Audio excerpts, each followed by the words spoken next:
구독과 좋아요 한 번씩 부탁드리겠습니다. 그날 아침 호텔 스위트룸의 커튼 사이로 햇살이 쏟아져 들어오고 있었습니다. 저는 침대 끄트머리에 앉아 가운을 걸치고 있었죠. 등 뒤에서 부스럭거리는 소리가 들리더군요. 돌아보니 이제 막 23살이 된 제비서 지은이가 헝클어진 머리를 한 채 멍하니 저를 바라보고 있었습니다. 평소에는 그토록 당돌하고 똑똑한 척하던 아이가 마치 귀신이라도 본 것처럼 눈이 풀려 있더군요. 그러더니 떨리는 목소리로 저에게 이렇게 묻는 겁니다. 사장님, 솔직히 말해봐요. 약 드시죠? 그게 아니면 사람이 어떻게 밤새 이럴 수가 있어요? 저 살면서 이런 거 처음 봐요. 저는 피식 웃으며 자리에서 일어나 물 한 잔을 마셨습니다. 약이란요? 천만에요. 디아그라 같은 건 입에 대본 적도 없습니다. 지은이는 아직도 믿기지 않는다는 듯 제 허벅지와 아랫배 쪽을 힐끔거리며 마른 침을 삼키더군요. 그 눈빛, 경멸이나 동정이 아니라 수컷에 대한 본능적인 경외심. 남자로 태어나서 여자가 그런 눈으로 저를 올려다보는 걸 경험해 본 분들은 아실 겁니다. 그게 얼마나 짜릿한 정복감을 주는지 말이죠. 사실 그녀는 제 돈을 보고 접근했습니다. 명문대 휴학생의 빚은 있고 눈앞에 돈 많은 50대 늙은이가 있으니 얼마나 쉬워 보였겠습니까? 적당히 비위나 맞춰주다 한몫 챙기려 했겠죠. 하지만 그날 밤 이후 그녀가 제 바짓가랑이를 잡고 애원하게 된 건 제 지갑 때문이 아니었습니다. 젊은 놈들은 죽었다 깨어나도 모르는 우리 세대만이 가질 수 있는 진짜 무기. 지금부터 그 통쾌한 이야기를 들려드리겠습니다. 시간을 딱 1년 전으로 돌려보겠습니다. 그때 제 인생은 그야말로 시궁창이었습니다. 56세. 대기업 부장으로 퇴직했지만 사기 투자로 퇴직금을 반토막 냈고 남은 건 빚과 초라한 자존심뿐이었습니다. 돈이 없으니 가장 대접은커녕 집안의 벌레 취급을 받더군요. 아내는 밥상머리에서 대놓고 저를 무시했습니다. 여보, 밥값도 못하면서 반찬 투정은 하지 마세요. 당신 보면 이제 남자가 아니라 그냥 짐덩어리 같아. 담일도 못한 지 7, 8년은 됐지? 남자가 구실을 못하면 돈이라도 잘 벌어오든가. 그 말이 비수처럼 가슴에 꽂혔습니다. 네, 맞습니다. 스트레스 때문인지 나이 탓인지 제 아랫도리는 이미 기능을 멈춘 지 오래였습니다. 비뇨기과에 가서 상담도 받아봤지만 의사는 고개만 저었죠. 노아입니다. 마음을 비우세요. 의사의 그 말이 저에게는 사형 선고나 다름없었습니다. 돈도 잃고 남자의 기능도 잃고 결국 저는 이혼 도장에 사인을 하고 쫓겨나듯 집을 나왔습니다. 딸아이조차 아빠.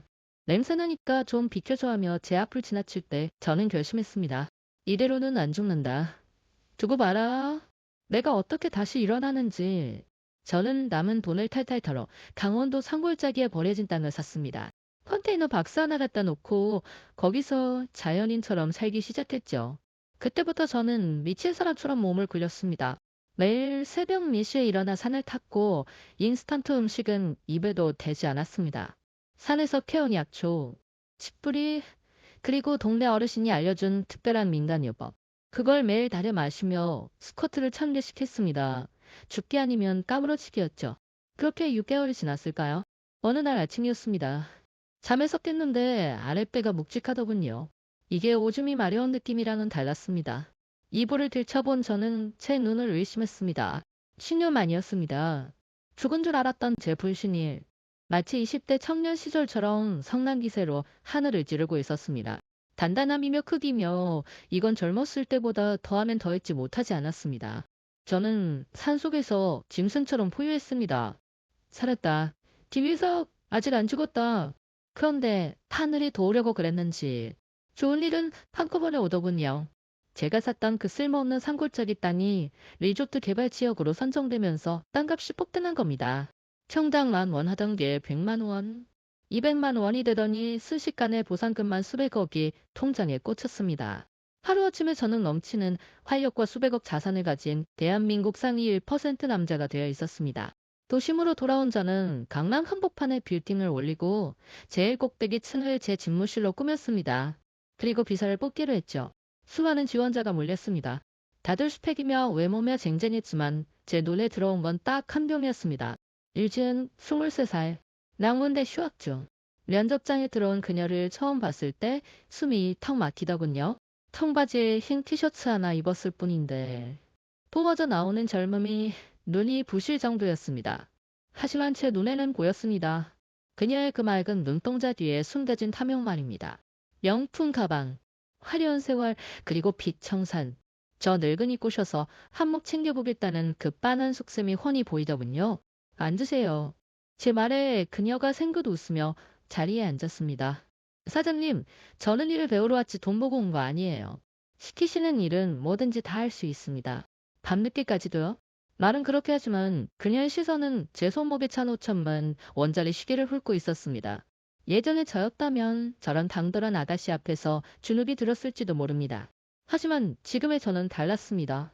제 몸 안에는 20대 국가대표 운동선수도 울고 갈 에너지가 끓어오르고 있었으니까요. 저는 여유롭게 웃으며 말했습니다. 합격입니다. 내일부터 출근하세요. 단, 각오 단단히 해야 할 겁니다.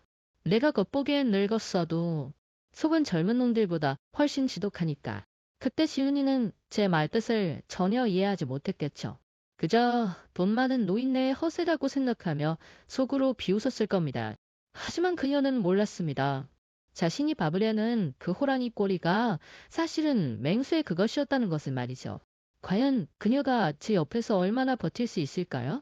아니, 버티는 건 고사하고 제발 저 좀 봐달라고 매달리지는 않으면 다행일 텐데 말입니다. 지은이의 비서 생활은 뻔했습니다. 아침에 출근하면 커피 한 잔 타오고 하루 종일 휴대폰만 만지작거렸지요.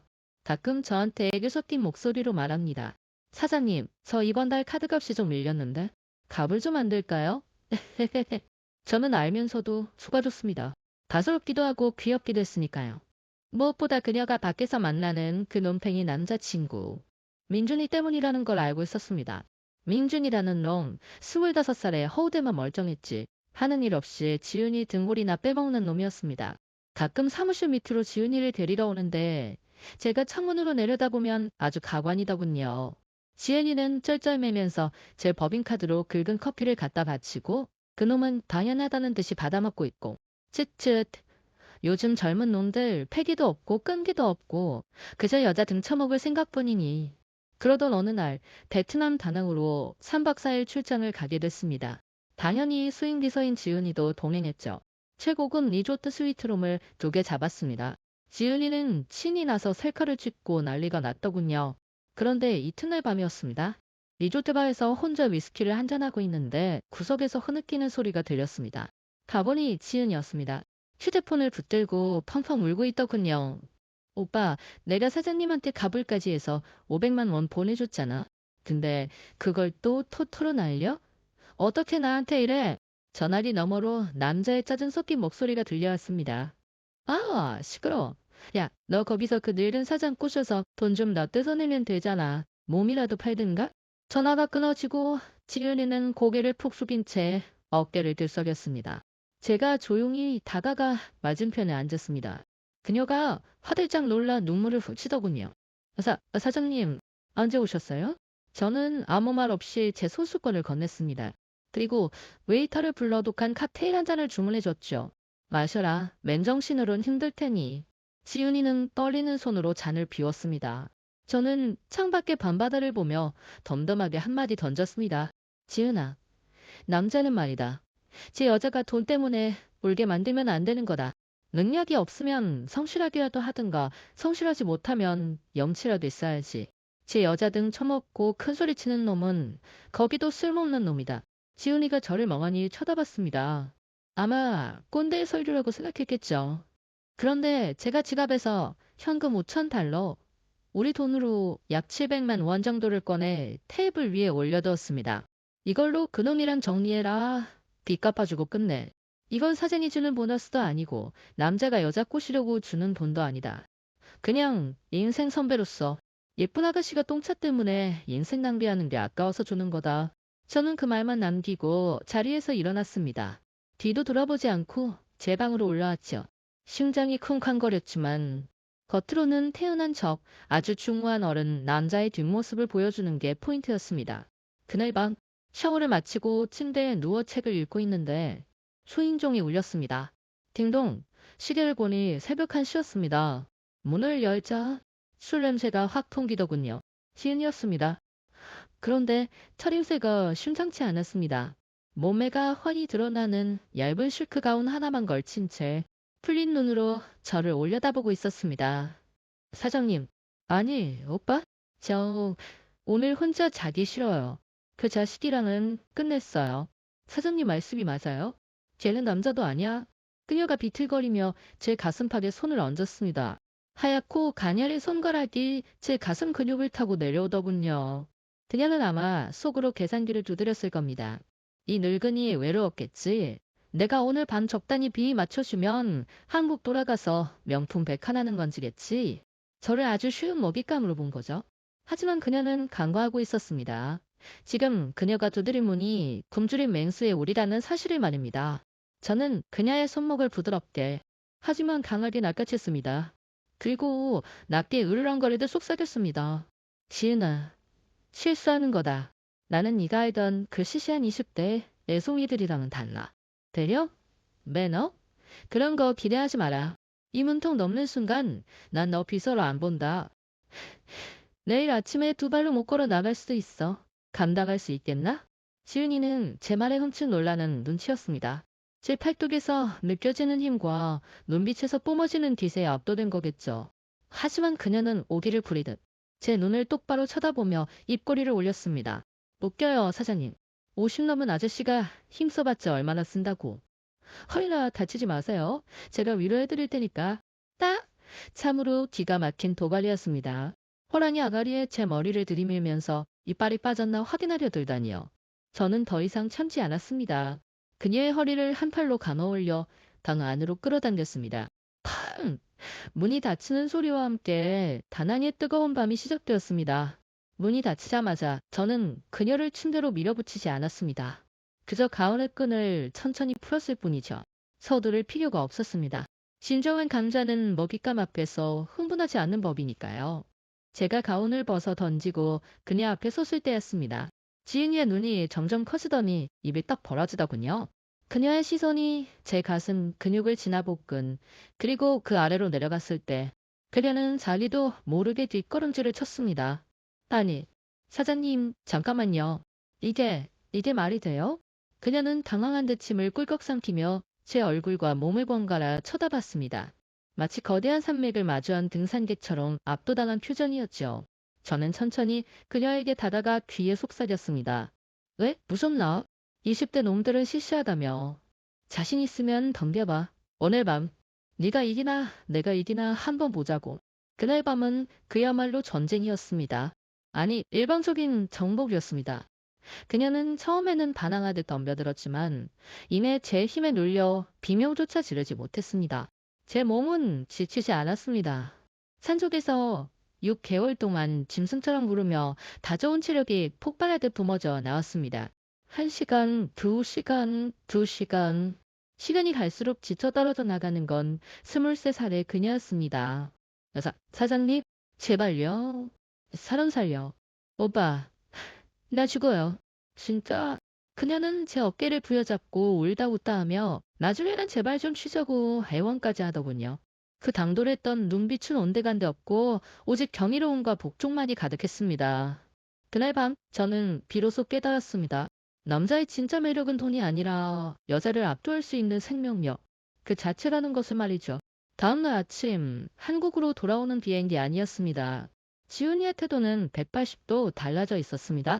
비즈니스석 옆자리에 앉은 그녀는 제 팔에 매미처럼 딱 달라붙어 떨어질 줄을 몰랐습니다.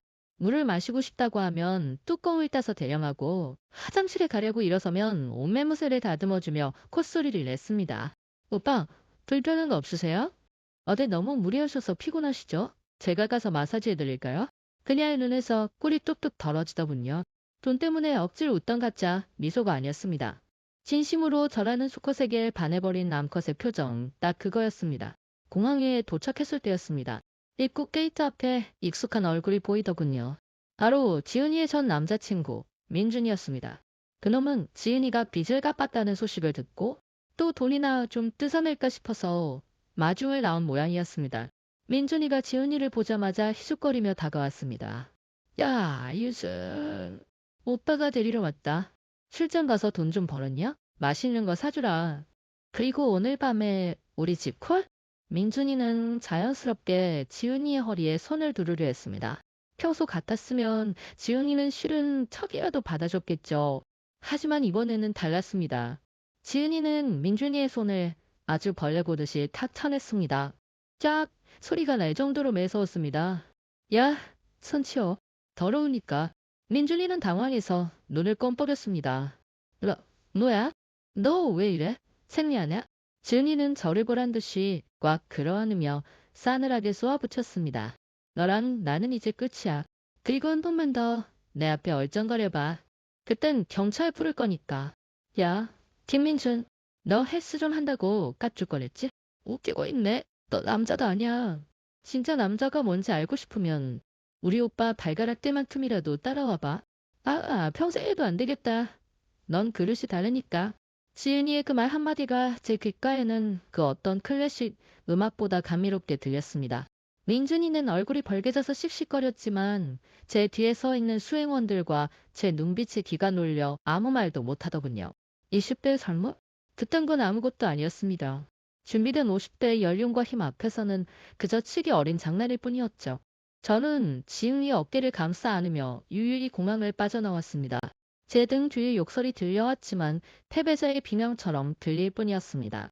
공항에서 집으로 돌아오니 집 앞에 낯익은 아니 지긋지긋한 얼굴들이 서 있었습니다. 바로 1년 전 저를 헌신작처럼 내버렸던 전처와 딸이었습니다. 제 성공 소식을 뉴스로 접했는지 아주 비싼 옷을 빼입고 왔더군요. 전처는 저를 보자마자 마치 아무 일도 없었다는 듯 세상에서 제일 억울한 표정을 지으며 달려왔습니다. 아 여보, 아이고, 세상에 얼굴 좋아진 것 좀 봐. 내가 당신 이렇게 될 줄 알았다니까. 그때 우리가 이혼한 건 다 당신 잘 되라고 일부러 충정유법 쓴 거 알지? 우리 이제 다시 합쳐야지. 딸아이 결혼도 시켜야 하고. 뻔뻔함이 하늘을 찌르더군요. 딸아이들 옆에서 거들었습니다. 아빠, 나 이번에 유학 가고 싶은데 아빠 건물주 됐다며? 아빠가 나 책임져야지. 우리 가족이잖아.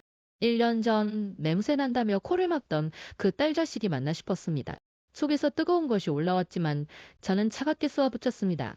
가족? 밥값 못한다고 내쫓을 땐 언제고? 이제 와서 가족 타령이야? 내 돈이 탐나서 왔나 본데 꿈깨라. 내 재산 사회에 환원하면 했지. 너희들한테는 10원 한 장 안 간다. 전처는 제 말에 안색이 싹 바뀌더니 악을 쓰기 시작했습니다. 이 양반이 돈 좀 벌더니 눈에 뵈는 게 없어. 조강 지쳐버리고 천벌 안 받을 것 같아? 당신 늙어서 누가 똥기저귀 갈아줄 것 같아? 결국은 나밖에 없어. 그때였습니다. 제 차 조수석에서 지은이가 내렸습니다. 선글라스를 벗으며 또각또각 걸어오는 그녀의 자태는 전처 따위는 범접할 수 없는 아우라를 풍기고 있었습니다. 전처와 딸은 지은이의 미모와 젊음에 압도되어 입을 떡 벌렸습니다. 그러다 전처가 지은이를 위아래로 훑어보더니 비아냥거렸습니다. 아, 이거 때문이었어? 아야, 너 같은 꽃뱀이 꼬리치니까 이 양반이 정신을 못 차리지. 어린 년이 돈 보고 환장해가지고 늙은이 비위 맞추느라 고생이 많다?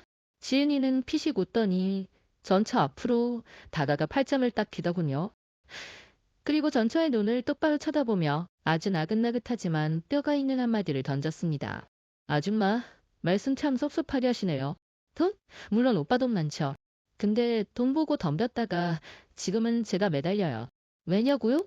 아줌마는 평생 가도 모를 거예요. 이 오빠가 얼마나 대단한 남자인지. 지은이는 제 어깨에 머리를 기대며 말을 이었습니다. 아줌마는 이 남자를 그냥 돈 버는 기계로만 봤죠? 그래서 복을 걷어찬 거예요. 이 사람은요, 아줌마 같은 여자가 감당할 수 있는 레벨이 아니에요. 밤마다 저를 여왕처럼, 아니 신처럼 모셔주는데 제가 돈이 눈에 들어오겠어요? 놓친 건 당신 복이니까. 이제 와서 추접하게 굴지 말고 꺼지세요. 내 남자 피곤하게 하지 말고. 전처는 지은이의 기세에 눌려 꿀먹은 벙어리가 되었습니다. 밤마다라는 말에 얼굴이 불그락푸르락해지더군요. 자신은 한 번도 받아보지 못한 사랑과 대우를 저 어린 여자가 받고 있다는 질투심에 몸을 떨었습니다. 저는 경비원을 불러 그들을 끌어내라고 했습니다. 들었지? 내 여자가 불편해한다. 당장 나가. 쫓겨나는 전초와 딸의 등 뒤로 저는 지은이의 허리를 감싸 안고 건물 안으로 들어갔습니다. 엘리베이터 안에서 지은이가 제 볼에 쪽하고 뽀뽀를 하더군요. 오빠, 나 잘했지? 근데 아까 그 말 진심이야. 오빠는 내 인생 최고의 로또야. 돈 말고 오빠 존재 자체라. 저는 지은이를 품에 안으며 호탕하게 웃었습니다. 창밖으로 보이는 서울의 야경이 오늘따라 유난히 아름답더군요. 여러분, 인생은 60부터라는 말 그냥 하는 소리가 아닙니다. 준비된 자에게는 청춘보다 더 뜨겁고 화려한 전성기가 반드시 찾아옵니다. 비록 지금 힘들고 외로울지라도 절대 포기하지 마십시오. 저 김민석처럼 몸도 마음도 다시 세우신다면 여러분의 인생에도 저런 아름다운 봄날이 다시 찾아올 것입니다. 지금까지 다시 태어난 남자 김민석의 이야기였습니다.